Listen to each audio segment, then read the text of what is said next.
Hey everybody, more cool, Cormac, more Culture Keepers here back, and episode 3. I think we're going to break down Kara's story a little bit and kind of see some themes that came out of that. So what's your thoughts? Absolutely. I think, we were just talking about the overarching theme, in my opinion, was giving. We all had some story of giving, whether it was to a client or to the employee or to family. We had some really cool conversations about giving. Kara mentioned one of your ex-fire buddies where had told her a story about patching up a roof and you giving back to the community and finishing concrete after a situation. She also mentioned the team giving her the ability to step away when her son passed away, that she didn't have to worry about work. She got to worry about her family and herself and take care of that. So for me, I think that was one of the biggest takeaways that I took from that, and that was important to Kara and what stood out.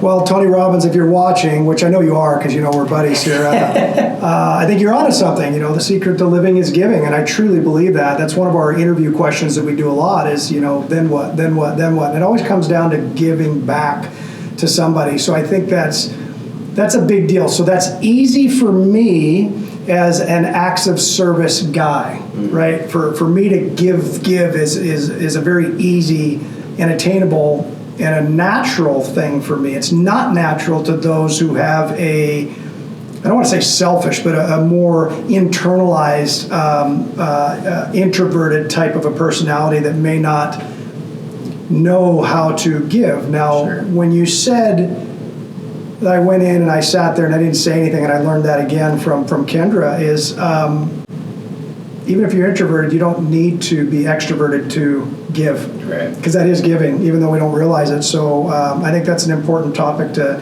kind of discuss. And can you do that at your workplace? Can you do that at your church? Can you do that at your gas station that you go to, the grocery store, whatever? I think yes. We see it all the time. And some of my favorite videos on Facebook or wherever I see these videos, YouTube or whatever, are the pay it forward stuff. And if you haven't watched that movie, it's fantastic, right? So paying something forward and giving something to someone else and watching that reaction and seeing how that fulfills people is absolutely, that makes me tick. No, absolutely. So that's me. I'm an acts of service guy. How does that make you tick? What's your love language? I think, for me, typically it's... are you a gifts guy? No, I'm not a gifts guy. For me, I think quality time is a big one. I think touch is also... Yeah, quality time and touch is yours. Yeah, is mine. But it doesn't matter. Yeah, it is. It doesn't matter, though, because even giving, when I do, it feels amazing. And even if it's not an actual gift, it's just giving time or effort or money, but without the expectation of getting something back. Giving because it's something that you believe in or you're there to help or whatever that situation is, with zero expectations is the big thing. But yeah, you see it in people's eyes or their heart. They light up. They have a little bit extra pep in their step. They can get through a hard situation like what Kara got through. Not easy, but easier than possibly what it could have been had she not had the support, behind from the team, from her. So. Yeah, and I think the culture that we've created here, we're very intentional with being outwardly vocal about why those things are kind of important. So it's at the forefront of our minds here, so everyone gets to go, oh, that's... I get that. Yeah. Those of you out there that don't have a culture that you want or want a better culture, the word I would put into you is intentional. Be intentional with what you're doing and think. I'm not those who've known me in the past know that I wasn't a very good thinker prior to saying something. Things that just come out of the mouth, and it's coming from the heart 99% of the time, but a lot of times it was, so being intentional, and that's what I've done in the last many years is really focused on being intentional with the Power of Moments book, like I plugged that last episode or maybe 2 episodes ago. Those are important, and being intentional with what you do because of somebody else. Right. And those of us men that can walk into our house and our wives have changed all the blinds in the house and you didn't realize it for 3 months, most of us out there, right?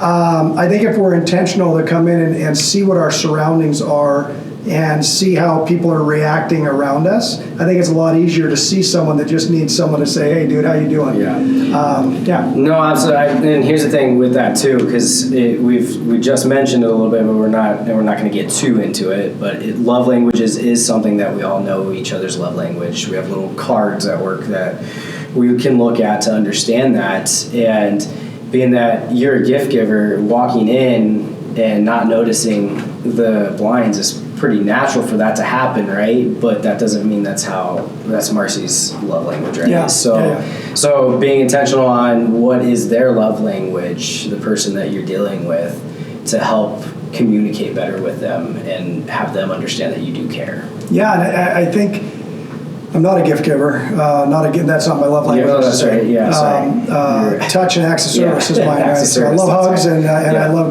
to serve people. But I think one of the things that was taught to me and our team and our coaching with one of our real estate coaches is the golden rule of treat everybody how you would like to be treated. That's garbage, right? We've been told that's garbage. What are you talking about? That's garbage.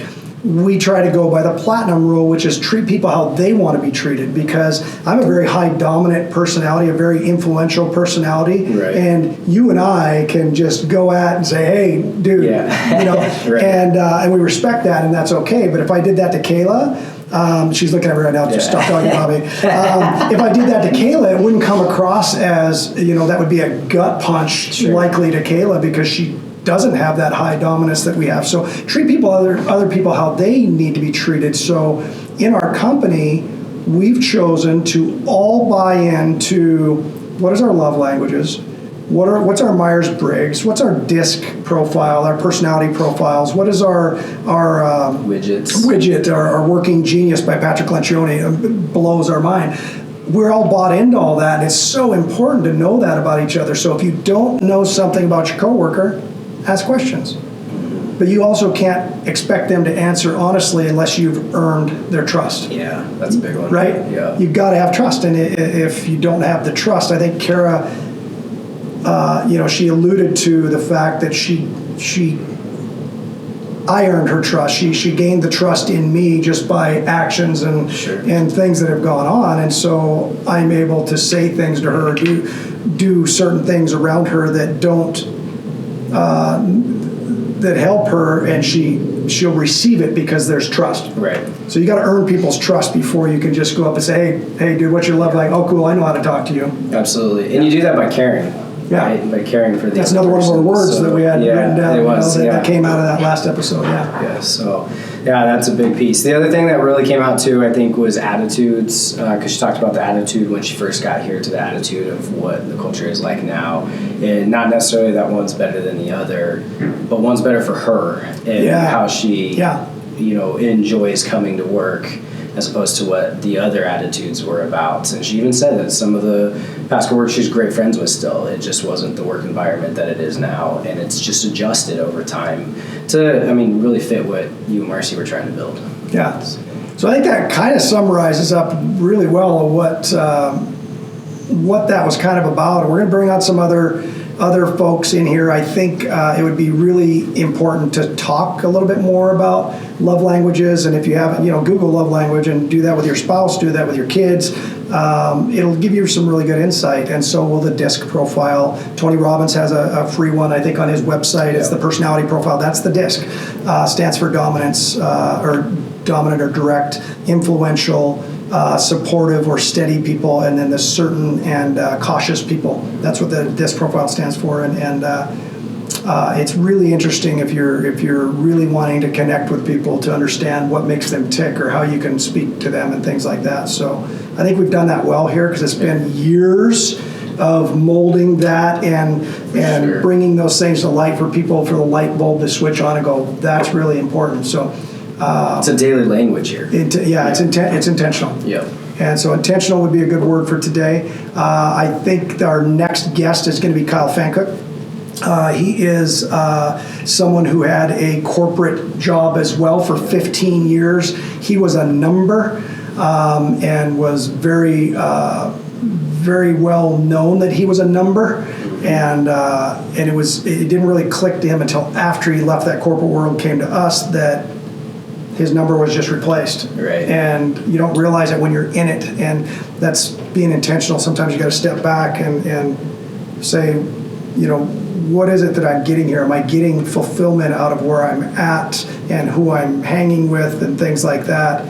And or can I change it because I love it here? Yeah. I get paid well. I got great benefits, but I hate the people I work with, or do I only hate them because I don't know who they are? Sure. And I think that's a big one. So I think we can change that. No, it'll be great to get that difference between the culture that he was there and the culture, because some people love that culture, the culture we have here. So hopefully we can get some good tidbits out of Kyle. Yeah. So we'll pick his brain next time. See if we can bring the tissues out again for Kyle. I don't know. We'll see. Yeah. We'll try. We'll try to do that all the time. Yeah. So please like, subscribe, share, comment, give us any kind of feedback. We really appreciate any of it. We'll continue to work on this and bring you guests and then try to dissect, like we just did Kara's, of connecting it to the culture that we're trying to show is possible, and try to bring you as much value as we can. Yeah, we appreciate it. And again, this is all to pay it forward of things that we've learned.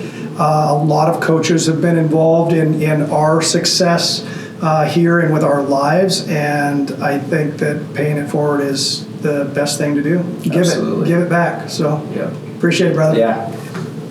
Thank you.